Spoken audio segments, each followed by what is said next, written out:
হাদির মতন দেশের সূর্য সন্তানদের শাহাদাতের শোক পালন করছি, শক্তি সঞ্চয় করছি, তখন আমার খুব বেশি মনে পড়ছে বাংলার আরেক সূর্য সন্তান শেরে বাংলা একে ফজলুল হকের কথা, যিনি বলেছিলেন, যখন তোমরা দেখবে দাদারা আমাকে অপছন্দ করবে তখন বুঝবে আমি সঠিক পথে আছি। ঠিক একইভাবে মাওলানা ভাসানী বলেছেন, ভারত যে আমাদের শত্রু সেটা তখনই যেই প্রজন্ম এই কথাটা পরিপূর্ণভাবে বুঝতে পারবে, সেই প্রজন্ম থেকেই জাতির শ্রেষ্ঠ সন্তানরা তৈরি হবে। হাদি খুব শখ করে, খুব স্বপ্ন দেখে বলতো আমরা মেরুদণ্ড সোজা করে দাঁড়াবো। সে খুব সাহস করে বলতো আমরা কোমর সোজা করে দাঁড়াবো।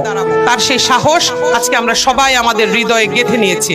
আমরা মেরুদণ্ড সোজা করে দাঁড়ানোর জন্য, কোমর সোজা করে দাঁড়ানোর জন্য, সাহস করে দাঁড়ানোর জন্য আমরা নিজেরা পড়াশোনা করব, আমরা জানবো।